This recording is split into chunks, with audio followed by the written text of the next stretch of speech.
Bismillahirrahmanirrahim. Alhamdulillahi rabbil alamin, wassalatu wassalamu ala sayyidina Muhammadin wa ala alihi wa sahbihi ajma'in. Allahumma 'allimna ma yanfa'una wanfa'na bima 'allamtana innaka antal alimul hakim. Allahumma ihfazna bihifdhika anta khairul hafizin warhamni birahmatika anta arhamur rahimin. Allahumma ighfir lana wal muslimin wa'fu 'anna wa 'anil muslimin washfi mardana wa mardal muslimin وارحم موتانا وموتى المسلمين واقض حوائجنا وحوائج المحتاجين برحمتك يا رحمن يا رحيم والحمد لله رب العالمين. Hadirin hadirat jemaah salat Jumu'ah yang dirahmati Allah Subhanahu wa taala. Assalamualaikum warahmatullahi wabarakatuh. Segala puji dan syukur bagi Allah Subhanahu wa taala. Salawat serta salam bagi Nabi kita Muhammad sallallahu alaihi wasallam. Hadirin hadirat yang dirahmati Allah Subhanahu wa taala, Rasulullah sallallahu alaihi wasallam dalam satu hari beliau mau menaik mimbar. Dan dalam sejarah bahwa mimbarnya Nabi itu mimbar yang Jumat ini ada 3 tangganya. Pas langkah pertama ternyata Rasulullah SAW mengucapkan tanpa ada yang berkata apapun, beliau mengucapkan amin. Sahabat bingung, gak ada yang ucapan doa untuk diaminkan. Naik langkah kedua, Rasulullah SAW mengucapkan amin. Naik ke langkah ketiga, Rasulullah SAW mengucapkan amin. Hanya sahabat bingung, sampai mereka bertanya kepada Rasulullah SAW, ya Rasulullah, apa yang anda mengaminkan? Kata Rasulullah SAW, barusan datang malaikat Jibril dan beliau menyampaikan, raghima anfu, hinalah dia. Kalau dalam bahasa Arab ada kata-kata yang mungkin jadi dia itu kata tetapi dia maknanya diambil dari maknanya. Raghima anfu, raghima anfu itu kalau dalam bahasa Arab maksudnya itu apa? Apa sesuatu yang paling kalau dilihat itu tandanya orang gagah, kepala hidungnya. Karena itu kalau orang yang lagi sombong atau dia lagi takjub atau dia punya sesuatu yang beda dengan orang lain, reaksi pertama dari fisika badannya itu apa? Tegak, kepalanya tegak.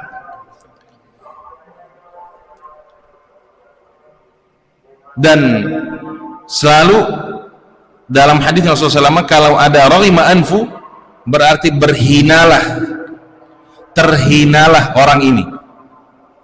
Kenapa? Anfu itu kan dalam bahasa Arab itu artinya apa? Hidung. Raghima itu dijatuhkan. Berarti dari sini apa? Kita bisa mengambil teksnya itu kapan ada raghima anfu, itu artinya ini seorang yang rugi-ruginya, yang sangat rugi. Raghima anfu siapa ya Rasulullah SAW? Man, ada 3. Man sami'a ismi walam yusalli alayya. Barang siapa terhinalah bagi yang mendengar nama saya tetapi enggak sholat kepada saya atau enggak sholawat kepada saya. Amin yang kedua, man adraka Ramadan falam yughfaralah.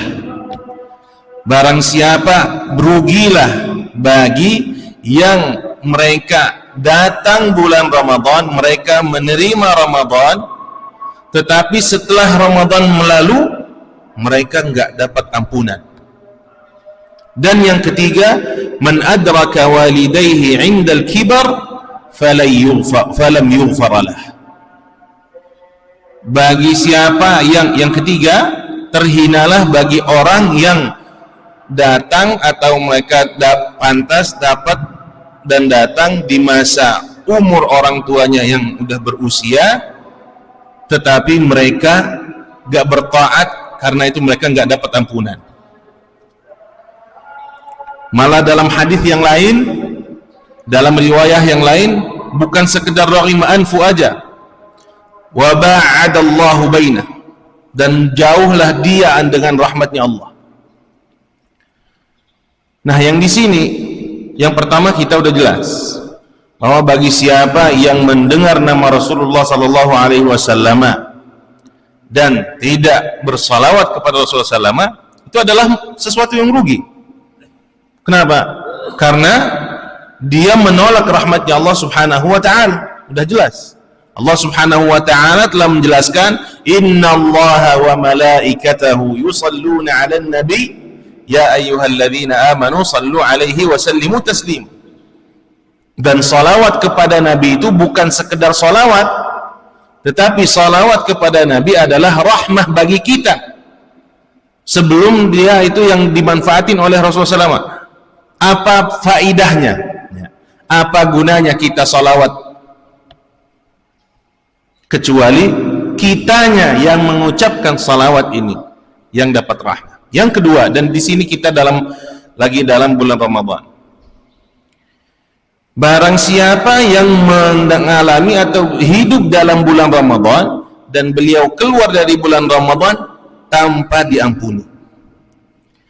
Konteks ini adalah kalau kita mengambil sebaliknya, ya, dari kalimat sebaliknya, bahwa apa yang kita bisa dapatkan di sini, bahwa semua yang hidup di bulan Ramadan, semua yang kejar dengan bulan Ramadan pasti diampuni.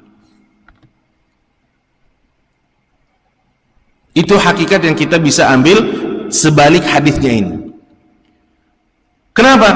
Karena di sini seperti janjian Allah Subhanahu wa taala bagi yang bisa bisa beribadah di bulan Ramadan, yang dia merasakan bulan Ramadan, dia pasti dapat ampunannya. Pasti dapat ampunannya Allah. Kenapa? Karena bulan Ramadan ini bukan sesuatu yang sekedar kita puasa aja, tidak. Puasa adalah kewajiban. Tetapi Allah Subhanahu wa taala, yang terjadi di bulan Ramadan ini apa? Segala dan semua pintu surga dibuka. Kan pintu surga yang kita tahu ada 8. Dan pintu surga itu setiap pintu dia ada golongannya. Golongan zakat ada pintunya. Golongan puasa, kan nama pintunya apa? Ar-Rayyan. Ya, Ar-Rayyan. Yadkhulu minhu shaimun. Golongan salat, golongan ini ada pintunya masing-masing. Tetapi di bulan Ramadan 8 pintunya itu dibuka. Tandanya apa? Tandanya bahwa di bulan Ramadan silakan mau dipanggil dari pintu apapun boleh. Mau dipanggil dari pintu sholat, pintu puasa, pintu sedekah, pintu apapun boleh. Sampai ada dalam hadis bahwa ada yang memanggil dari surga, ya baghiyal khairi aqbil, bagi yang menginginkan kebaikan silakan. Karena itu kita lihat kenapa di bulan Ramadan ini selalu auranya itu beda. Padahal nggak ada bedanya dengan bulan-bulan yang lain. Harinya kalau nggak 30, 29 sama dengan bulan yang lain. Jamnya 24 jam di bulan Ramadan sama dengan 24 jam satu hari di hari yang lain, di bulan yang lain. 1 jam tetap 60 menit, Di bulan Ramadan nggak ada, karena bulan Ramadan jadi satu hari bisa, atau 1 jam bisa 100 menit, nggak ada. Tetapi apa? Karena Ramadan punya sesuatu yang spesial, yaitu tadi, dibuka segala pintu surga. Karena itu hadis-hadis tentang Ramadan ini banyak sekali. Yang paling, kalau kita mau lihat, yang paling gampang secara seluruh hadisnya Rasulullah SAW, man shama ramadhana imanan wahtisaban ghufira lahu ma taqaddam min dhanbi. Ini hadis yang pertama, jalur yang pertama yang kita bisa mengambil rahmatnya Allah dan ampunannya. Bagi siapa yang berpuasa Ramadan imanan di sini maksudnya apa? Bahwa dia yakin bahwa ini adalah perintahnya Allah Subhanahu wa taala. Ihtisaban apa? Ihtisaban bahwa dia yakin bahwa balasan yang akan didapat semuanya dari Allah Subhanahu wa taala, ghufira lahu ma taqaddama min dhanbi. Segala dosanya diampuni. Dengan alasan apapun ini lewat. Ada jalur yang lain. Man qama ramadhana imanan wahtisaban ghufira lahu ma taqaddama min dhanbi. Barang siapa yang qiyam Ramadan, menghidupkan malam Ramadan dengan salat, membangunkan atau menghidupkan malam Ramadan dengan ibadah, ghufira lahu ma taqaddama min dhanbi. Dengan alasan apapun ini lewat. Ada hadis yang lain, jalur yang lain. Man qama lailatal qadri imanan wahtisaban ghufira lahu ma taqaddama min dhanbi. Barang siapa yang membangunkan atau menghidupkan malam Lailatul Qadar, ghufira lahu ma taqaddama min dhanbi. Dengan alasan apapun, ini juga lewat. Ada hadis yang lain. Inna lillahi utaqa'a fi kulli lailah. Setiap malam ada orang-orang yang mendapatkan pembebasan dari api neraka. Dengan alasan apapun ibadahnya kita nggak sampai, ada lagi. Inna lis-shaim da'watun la turad.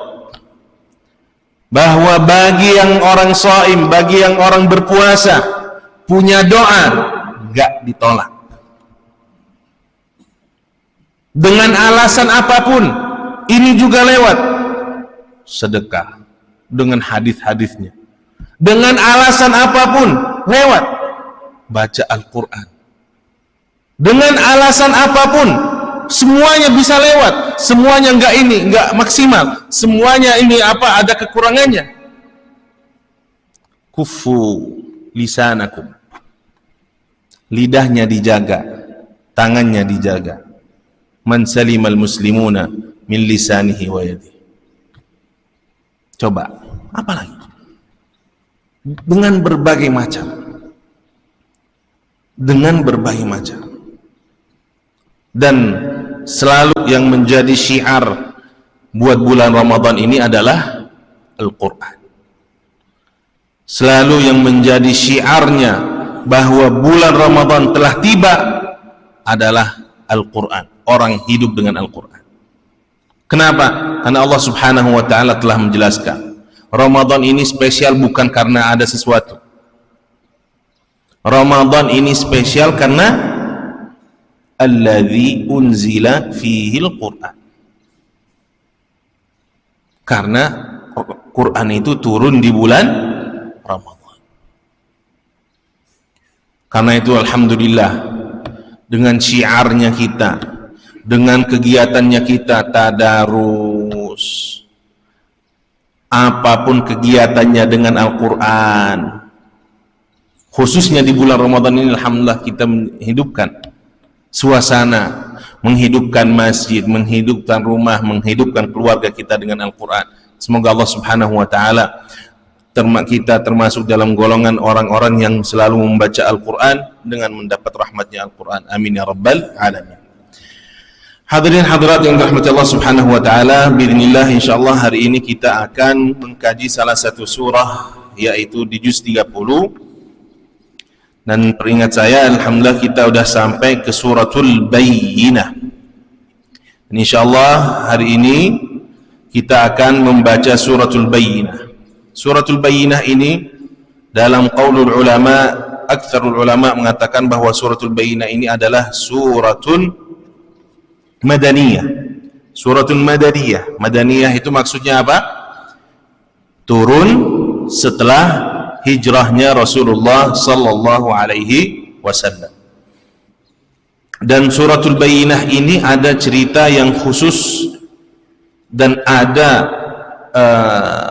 keunggulan, ya, keunggulan bagi salah satu sahabatnya Rasulullah sallallahu alaihi wasallam, yaitu Abul Mundhir Ubay ibn Ka'b.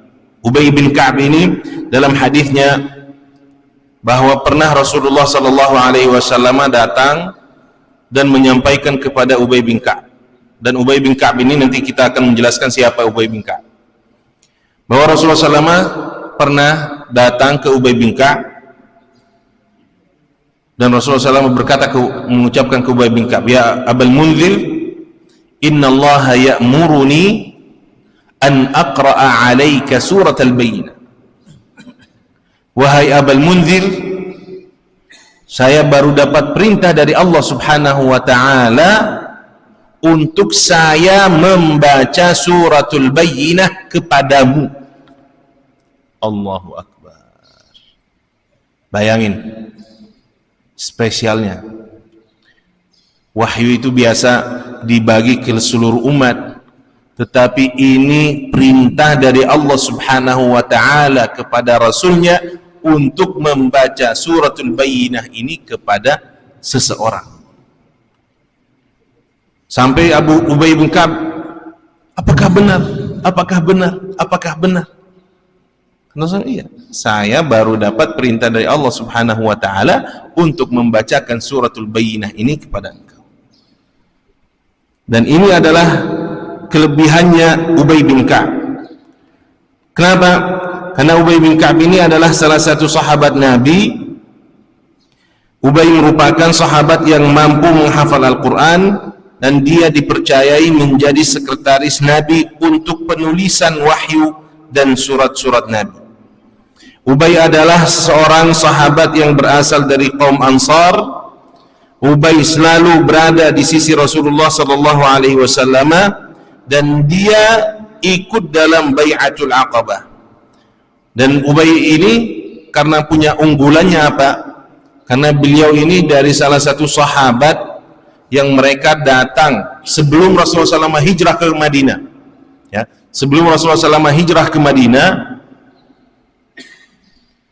Rasulullah SAW setiap haji selama beliau berdakwah di kota Mekah, setiap musim haji selalu kota Mekah ini kedatangan orang-orang dari luar untuk melaksanakan ibadah haji.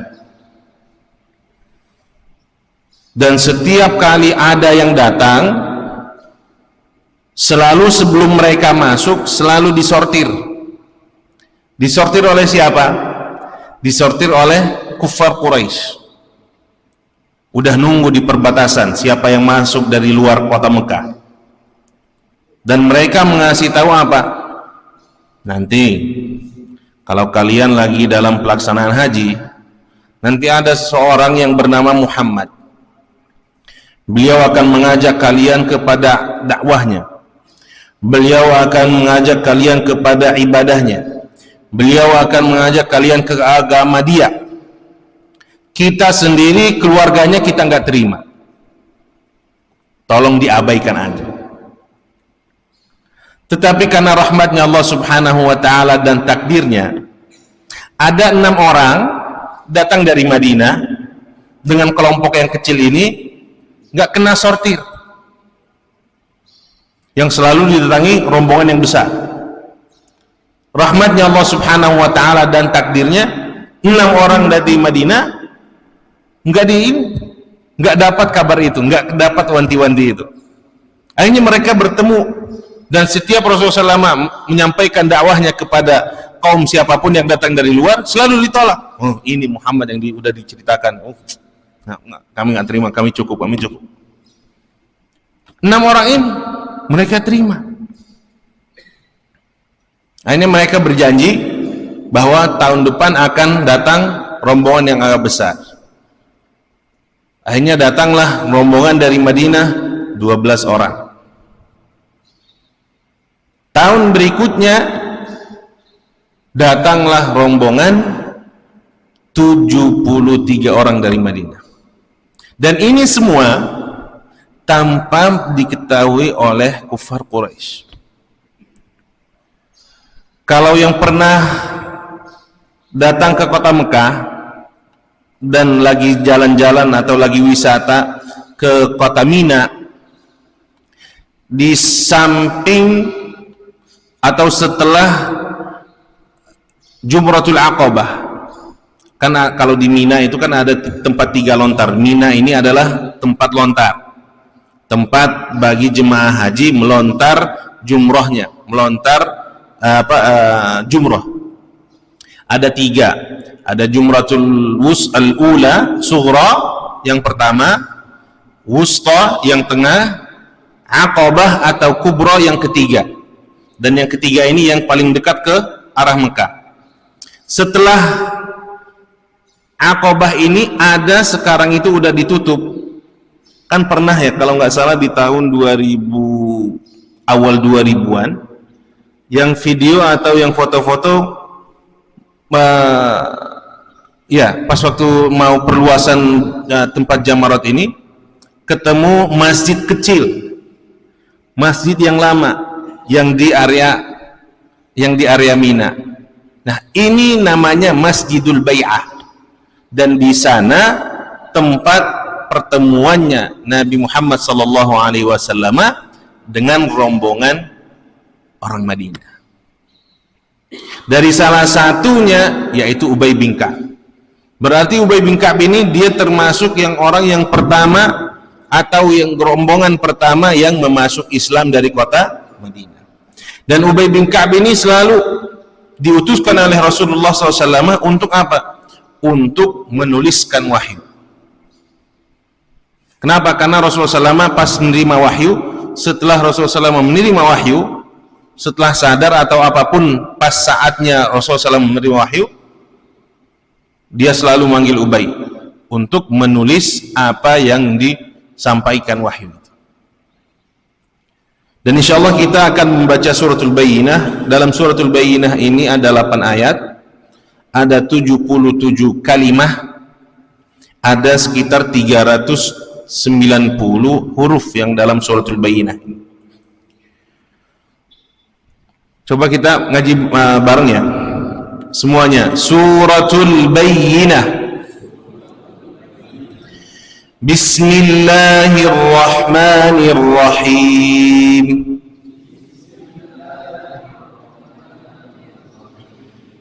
Lam yakunil ladzina kafaru min ahlil kitabi wal musyrikin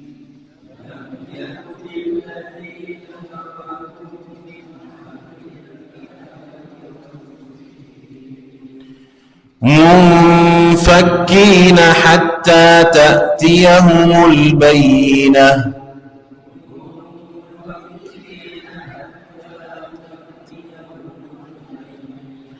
رسول من الله يتلو صحفا مطهرة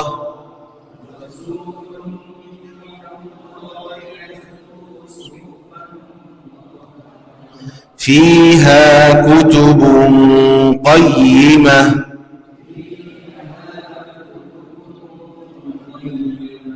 وما تفرق الذين أوتوا الكتاب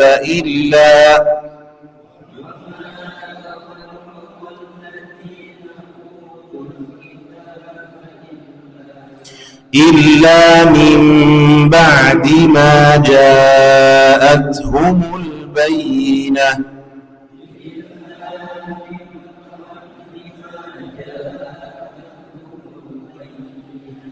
وما أمروا إلا ليعبدوا الله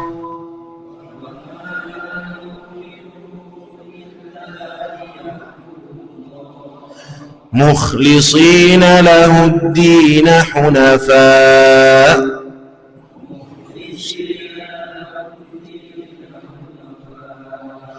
ويقيموا الصلاة ويؤتوا الزكاة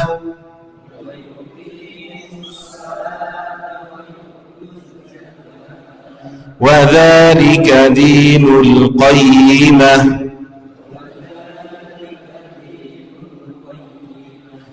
إن الذين كفروا من أهل الكتاب والمشركين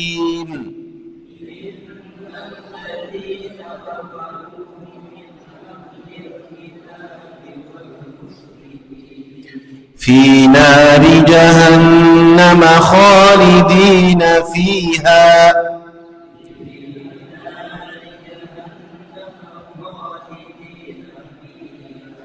أولئك هم شر البرية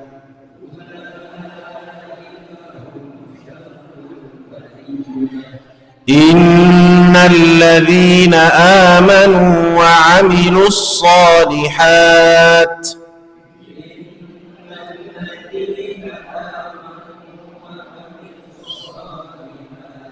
أولئك هم خير البرية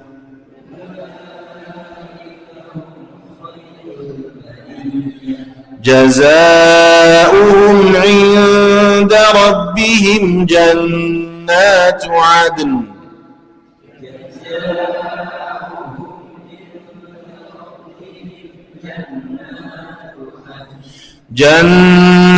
عدن تجري من تحتها الأنهار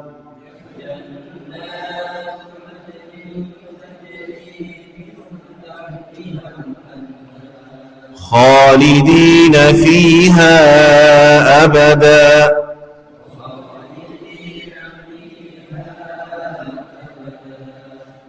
رضي الله عنهم ورضوا عنه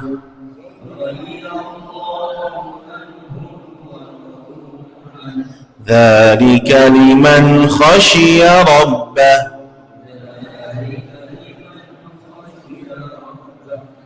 Shadaqallahul adzim. Hadirin hadirat yang dirahmati Allah Subhanahu wa taala, yang perlu kita perhatikan dalam suratul Bayyinah dari sisi tajwidnya. Yang pertama, ini surah sama kayak suratul Humazah yang kita pernah pelajari, bahwa di sini kalau kita lihat ayat-ayatnya, ya, ayat-ayatnya di sini akhirnya huruf terakhir di setiap ayat, ya, dari ayat 1, 2, 3, 4, 5, 6, 7 akhirnya itu adalah ta marbutah. Ta marbutah.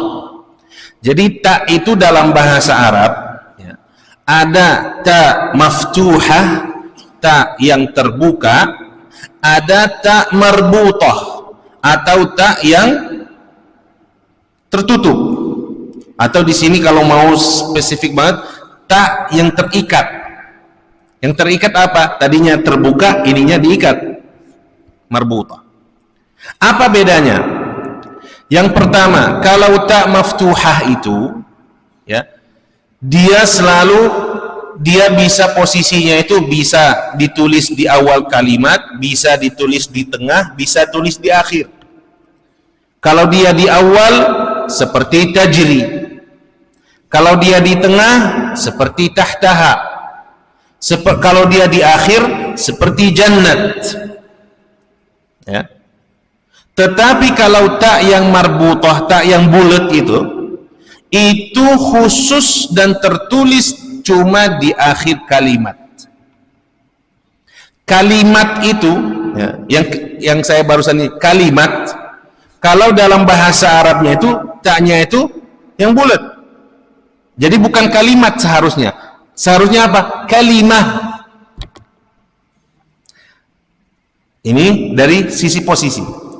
Dari sisi baca, kalau ta itu yang terbuka atau ta maftuhah, dia mau harakatnya apapun, mau posisinya dimanapun, tetap dibaca dengan ta. Tatitu, kalau dia sukun at. Tetapi kalau marbutah, kalau dibaca, kalau kita mau baca, dibaca harakat tu, seperti di sini al-bayyinatu. Yang ketiga, dan ini khususnya kalau apa bedanya antara ta yang marbutah dengan ta yang maftuhah tadi. Dan ini khususnya kalau ta-nya itu di akhir kalimat. Ya. Kalau ta maftuhah, kalau seperti di ayat 8, ya, di ayat 8, jazaohum inda rabbihim jannat. Ya. Jannat. Kalau di sini jannatu, ya. Kalau kita nyambung bacanya biasa jannatu adn.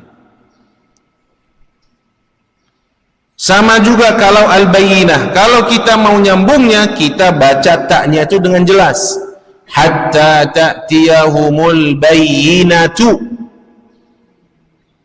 Tetapi kalau kita mau berhenti, nah di sini bedanya. Kalau tak yang maftuhah atau tak yang terbuka, atau yang di kalimat di sini di ayat 8 tadi, gimana kalau kita mau berhenti di kalimat jannatu? Di sini karena taknya yang terbuka dibacanya jannat. Berhentinya dengan ta, ya. Tetapi kalau tak yang marbutah, tak yang bulat, kalau kita berhenti, taknya ini berubah jadi ha, al-bayyinah, mutahharah, qayyimah, suratul humazah. Itu bedanya. Ya, itu bedanya. Jadi bukan karena, nah ada kadang-kadang yang nulis kalau dia tak yang marbutah ini dia tanpa ditulis titiknya, salah. Harus ditulis titiknya. Karena ini tak marbutah, bukan hak. Biar kita tahu mana, kenapa harus dijelaskan, harus dituliskan dengan sempurna. Karena biar tahu apakah ini kalimatnya akhirnya dengan ha atau dengan ta. Karena kenapa? Kalau kita nggak tahu, seperti kalau kita tulis dalam bahasa Indonesia nama Siti Aisyah, kita tulisnya gimana? Akhirnya S-Y-A-H. Nah sekarang bagi yang nggak tahu bahasa Arab, dia akan memprediksi bahwa Aisyah itu ditulis pakai hak. Tetapi kalau kita lihat tulisannya yang benar, Aisyah itu ditulis dengan ta yang bulat ini. Sama dengan al-bayyinah. Sekarang kalau kita nggak tahu, kita cuma dengar al-bayyinah atau surah. Kalimat surah. Dan kalimat surah, kalau ditulis dengan bahasa Indonesia, ada yang nulisnya surat, ada yang nulisnya surah. Tetapi kalau dalam bahasa Arab, itu sesuatu yang nggak bisa, ini apa? Yang kita pasti tahu dari pertama kita lihat, bahwa taknya itu ditulis dengan titiknya.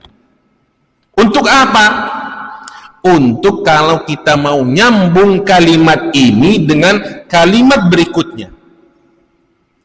Jadi kalau kita seperti kalimat surah, ini paling gampang. Kalimat surah, Kalau kita mau nyambung dengan Al-Bayyinah, gimana bacanya? Suratul Bayyinah. Tetapi kalau kita mau menyebutkan kalimat surah sendiri, kita sebutkan dengan surah. Jadi kalau di sini, kalau kita mau nyambung, lam yakunil ladzina kafaru min ahlil kitabi wal musyrikina munfakkina hatta ta'tiyahumul bayyinah. Gimana bacanya?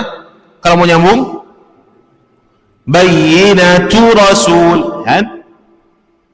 Dan di sini biar kita, dan di sini ya pentingnya kita belajar sedikit bagaimana cara baca Al-Quran atau kita mengetahui bahasa Arabnya.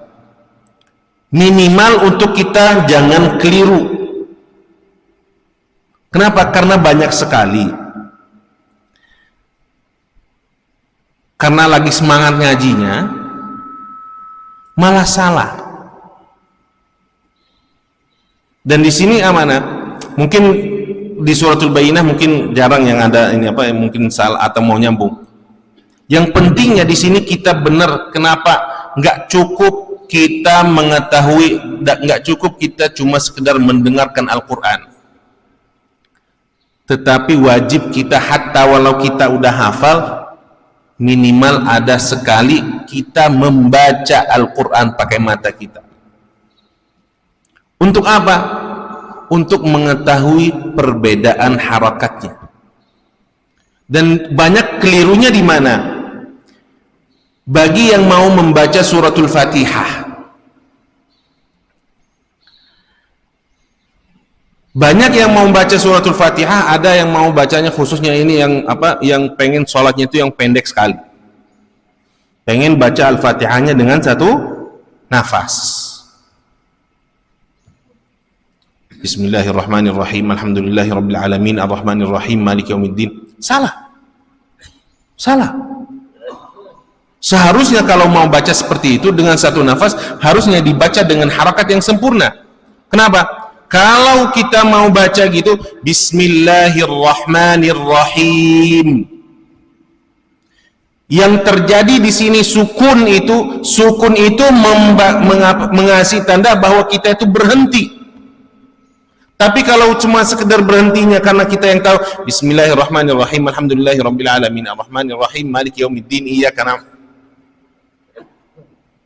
Dan di sini pentingnya kita membaca Al-Quran untuk kenapa? Untuk kita mengetahui harakat-harakatnya. Untuk apa? Kalau kita mau baca Bismillahirrahmanirrahim, ayo coba kita sambungkan Al-Fatihah aja. Ayo. Jangan buka Fatihahnya, tunggu dulu. Kita tes dulu ini. Ayo. Kita sekarang mau nyambung Al-Fatihah dari awal surah sampai akhirnya. Dari Bismillahirrahmanirrahim. Bismillahirrahmanirrahim. Milhamdu. Nah, ini sesuatu yang aneh. Kenapa? Karena kita biasanya Bismillahirrahmanirrahim, alhamdu. Kalau kita nggak sering lihat juga dan kita cukup dengan pendengarannya aja, kita akan bacanya Bismillahirrahmanirrahim, alhamdu. Ya nggak? Kenapa? Karena kita selalu bacanya alhamdu. Tetapi kalau, nah sekarang boleh. Ini buka suratul Fatihah. Coba kita buka suratul Fatihah dulu. Nah di sini kita bisa lihat bahwa kalimat alhamdu itu hamzahnya al yang pertama itu hamzah seharusnya nggak dibaca. Nggak dibaca kapan? Kalau disambung dengan kalimat sebelumnya. Karena itu kenapa alhamdulillah di sini nggak pakai hamzah? Coba kita lihat di kalimat alhamdu, ya, a-nya cuma ada harakatnya aja. Dan seharusnya kalau kita mau nulis Al-Quran, ya, penerbitannya yang benar seperti penerbitnya Madinah, kita lihat nggak ada di atas alhamdulillah itu nggak ada harakah seharusnya. Ya, kalau lihat aplikasi-aplikasi yang dia meniru tulisannya Qurannya Madinah, Alhamdu itu nggak ada nggak ada harakatnya, langsung lamnya sukun, haknya yang fathah. Itu tandanya apa? Tandanya alif lam ini kalau kita mengawali kalimat, kita bacanya pakai fathah. Contohnya apa? Kita mengawalinya dengan fathah, seperti an-nas, seperti al-ikhlas, seperti al-ahad, seperti alhamdu. Tetapi kalau kita mau nyambung dengan kalimat sebelumnya, al-nya itu, hamzahnya itu nggak ada lagi suaranya. Contohkan bahwa alifnya ini hilang, langsung dengan lamnya. Bismillahirrahmanirrahim, alhamdu. Dan ini kenapa saya ngajarin ini? Dan ini saya selalu ngajarin ke santri saya, kenapa? Kalau mau ngebut dalam bacaan Al-Quran, bismillah silakan. Tapi ngebut dengan kawaidnya yang benar. Gak masalah, mau baca cepat itu gak masalah. Tetapi baca cepat dengan cara yang benar juga. Jangan karena mau cepat jadi semuanya berubah. Itu. Ini bagi yang siapa yang biasa membaca suratul Fatihah dengan satu nafas. Wah, ya kan? Itu maksudnya. Minimal kalau kita mau ngebut gak masalah, kita tahu cara ngebutnya. Kan kita di jalan gini, kita udah tahu bahwa mungkin ya di sini kan sekarang kan ada kamera-kameranya itu kan, kamera yang tilang itu, yang apa, yang di tepi jalan itu. Kan kita udah tahu. Dan kadang-kadang lucunya apa? Khususnya tahu yang di sini udah aktif nggak? Aktif kan? Udah. Sebelum datang udah lihat bahwa ada ini apa, ada apa? Peringatan bahwa di depan ini ada kamera ini. Apa yang terjadi? Kita tuh tahu bahwa kita tuh melanggar, tetapi untuk menghilangkan langgaran itu kita apa? Itu maksudnya. Minimal kalau kita mau ngebut, kita tahu cara ngebutnya yang benar. Biar apa? Biar nggak melanggar hukum-hukum dan kita nggak berubahkan hukum-hukum yang lain. Coba kita ganti dari suratul Bayyinah, kita testing di Al-Fatihah aja. Baik. Bismillahirrahmanirrahim. Alhamdulillahi rabbil alamin. Al-alami dibaca dengan baik. Udah. Alhamdulillahi rabbil alamin. Terus gimana bacanya? Alhamdulillahi rabbil alamin ar-Rahman. Nah, di sini sama. Ar-Rahman sama kayak alhamdu. Kalau ditulis dengan bahasa Indonesia, ditulis dengan A. Coba sambung. Ya? Coba disambung. Enggak, disambung na-nya tuh nar-Rahman. Ya. Alhamdulillahi rabbil alamin ar-Rahmanir rahim. Ya, di sini kasrah. Kenapa?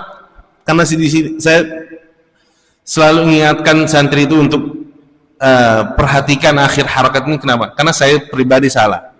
Jadi pernah waktu pertama kali saya disuruh jadi imam kelas 5 SD. Pas sholat maghrib seringnya saya adzan. Ingat bang, masjid dekat rumah, masjidnya namanya Masjid Jawa. Masjid Jawa ya, karena mereka nggak tahu Indonesia atau Thailand apa yang pesek itu jadi Jawa. Masjid Jawa.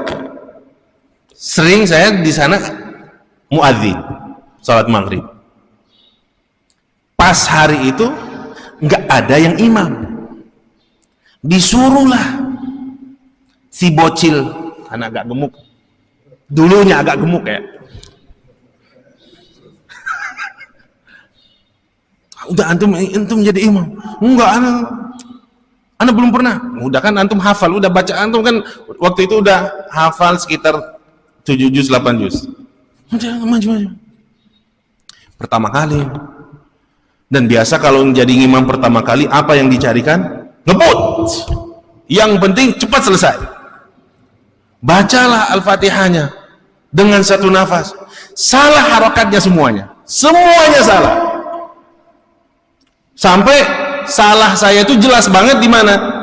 Iyyaka na'budu, kita lanjut ya bentar.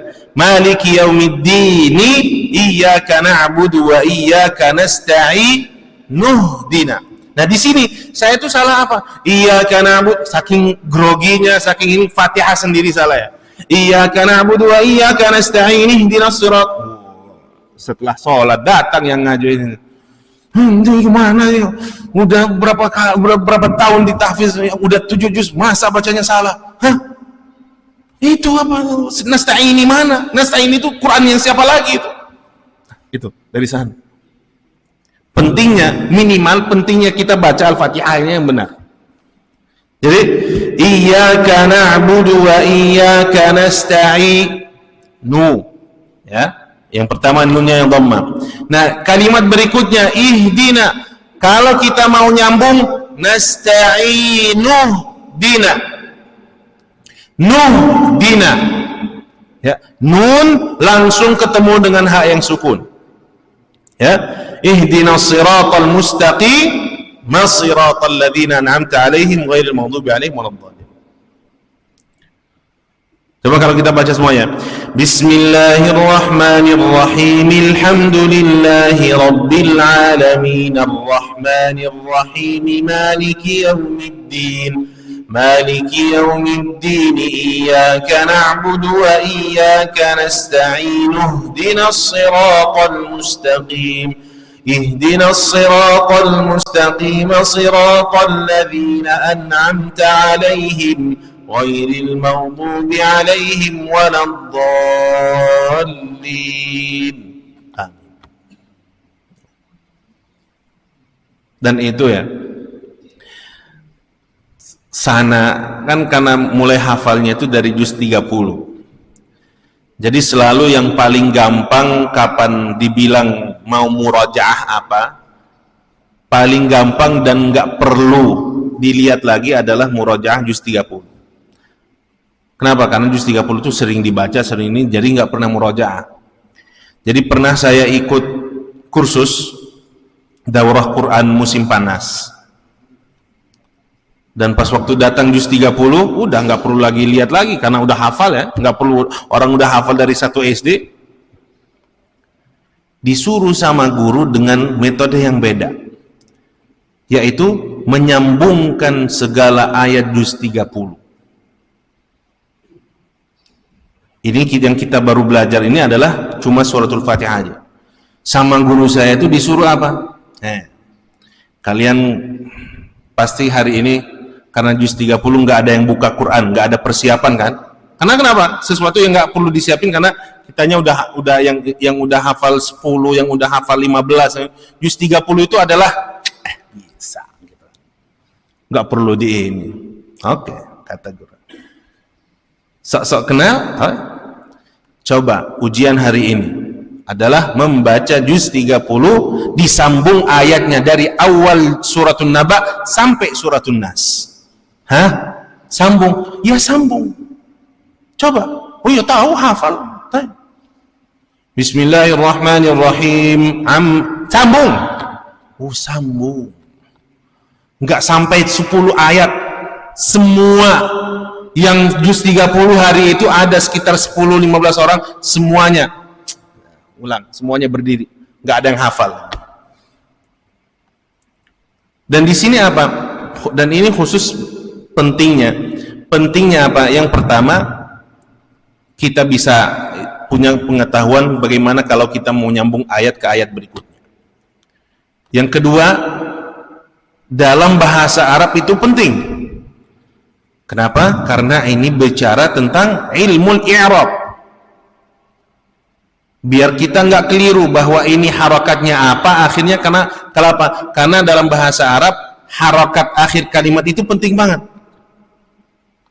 Ada bedanya antara kita baca ya'lamuna dengan ya'lamunu. Beda. Ada bedanya, ada kadang-kadang beda makna. Gara-gara kita merubah satu harakat aja. Dan itu ada bab yang luas, itu ilmu yang luas, yaitu ilmu i'rab dalam bahasa Arab. Karena itu di sini yang saya tekankan apa? minimal kita tahunya suratul Fatihah. Kenapa? Kalau mau ngebut nggak masalah. Dan guru saya bilang, kalau mau ngebut nggak masalah, selama ngebutnya dengan qawaid, dengan cara yang benar, dengan nggak menghilangkan harakat-harakat, nggak menghilangkan. Dan ini biasanya kapan terjadi? Kalau yang khususnya kita di bulan Ramadan ini, yang mau ngejar bukan khotam lagi namanya, jadi target. Itu lucunya. Padahal namanya khotam kalau secara benarnya. Ini tulisannya ngejar target kan. Emang apa nih? Biasanya kalau udah ini kan kita kan udah masuk hari ke 10, 11 ya? 11 ya. Yang targetnya kemarin ini apa? Mau selesai dalam apa harus 10 juz atau harus ini. Biasanya tuh kalau udah datang ini deadline-nya itu udah berubah lagi kalimatnya deadline jadi ya. Udah mau datang hari-hari akhir, itu ngebutnya itu Allahumma sholli ala sayyidina Muhammad itu. Kejar aja tuh. Bener nggak bener yang penting lewat katanya.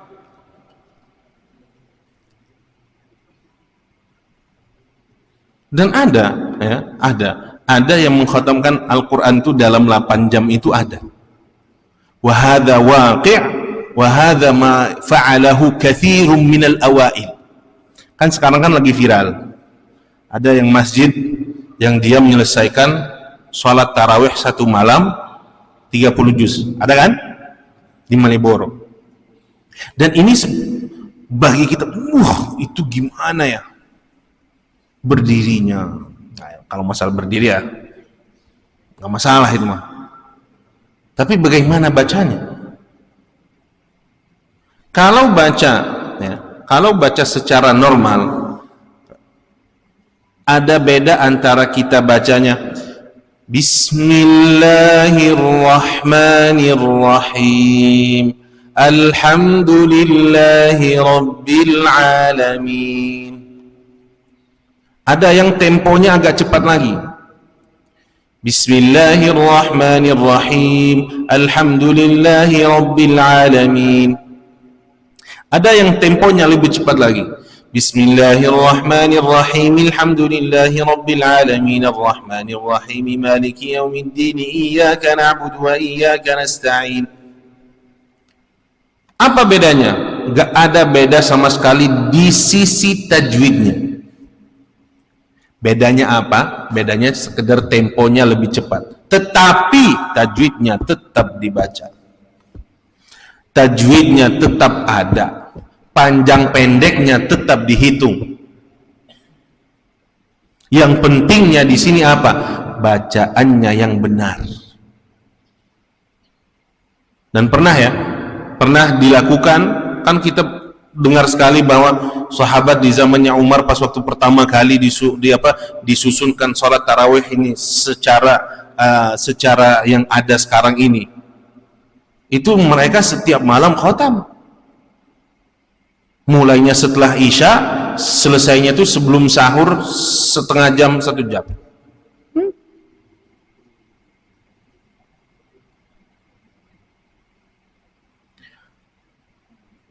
Tetapi ingat,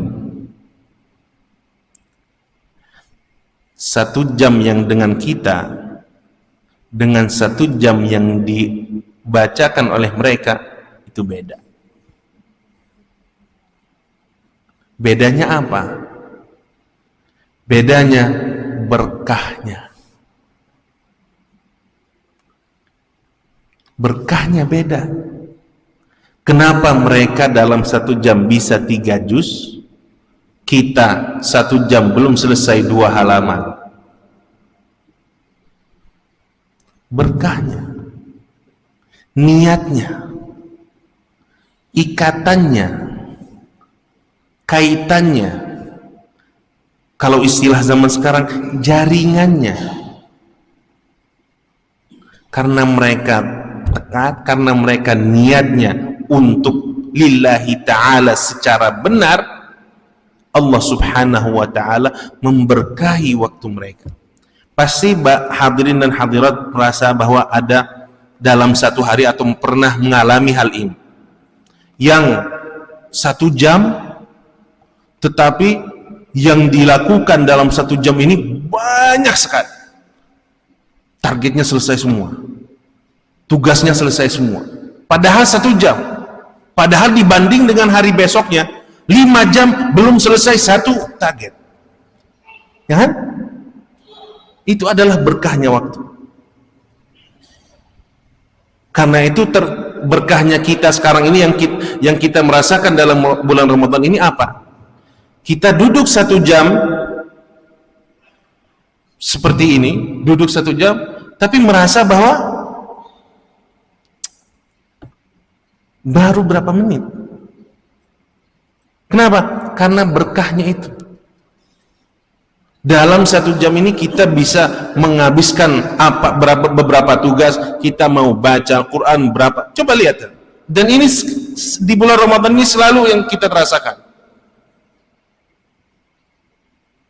Hari biasa coba setelah subuh bisa nggak 1 juz?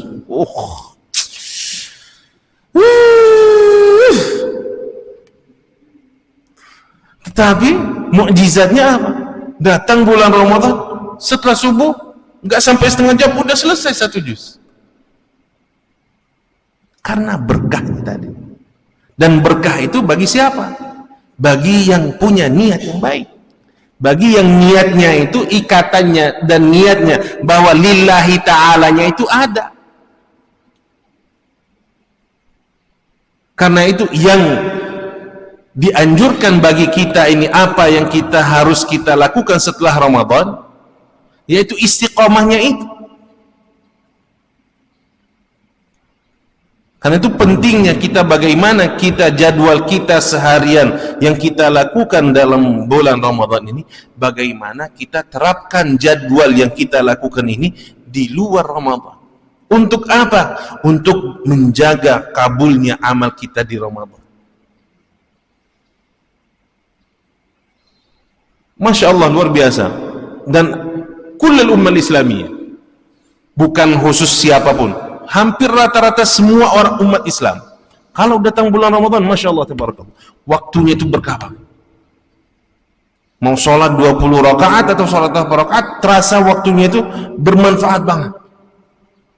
Tetapi yang terjadi apa? Bagaimana reaksi kita setelah bulan Ramadan? Hadza wallahu a'lam, wa sallallahu ala sayyidina Muhammadin wa ala alihi wa sahbihi walhamdulillahi rabbil alamin. Ihdinas siratal mustaqim. Sirata, langsung. Enggak ada samin, enggak menyatu, enggak. Kenapa? Karena kita lihat dulu harakat yang atasnya shad itu. Ada syaddah atau tidak? Tidak ada. Kalau dia ada syaddah, berarti kita sambung.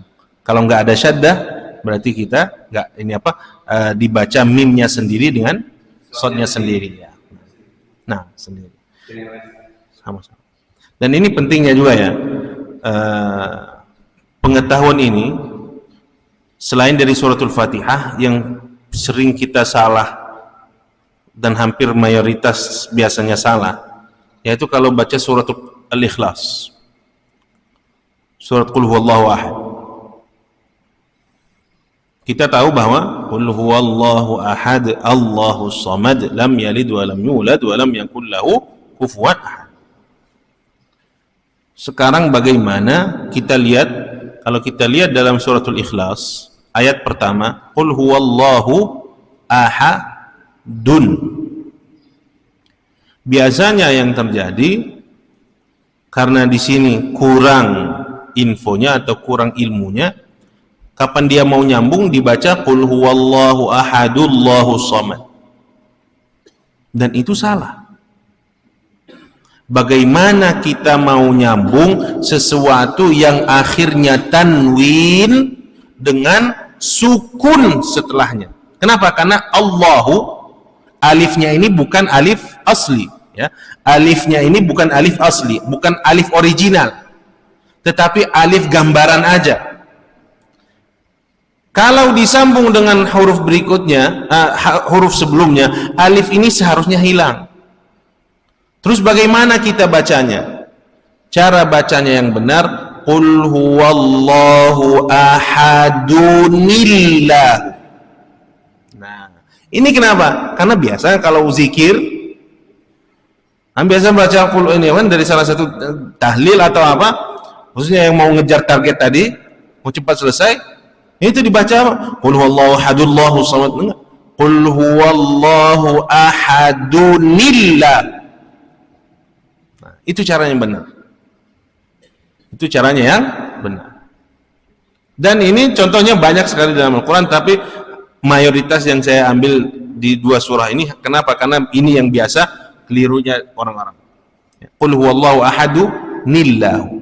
Tapi kalau yang di ihdinas siratal mustaqim, masirata di sini mimnya biasa, shadnya biasa, enggak ada idgham kalau dalam bahasa Arab, menyatukan, enggak ada.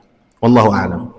Bismillahirrahmanirrahim. Alhamdulillahirabbil alamin, hamdan na'imin, hamdan syakirin, hamdan katsiran tayyiban mubarakan fi kama yuhibbu rabbuna wa yarda. Allahumma shalli ala sayyidina Muhammadin wa ala alihi wa sahbihi ajma'in.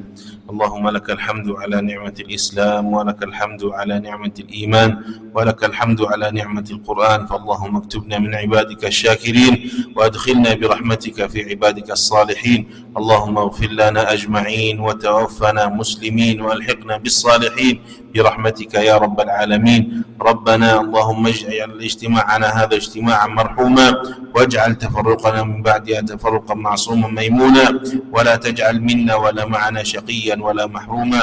اللهم صل على سيدنا محمد وعلى آله وصحبه وسلم والحمد لله رب العالمين.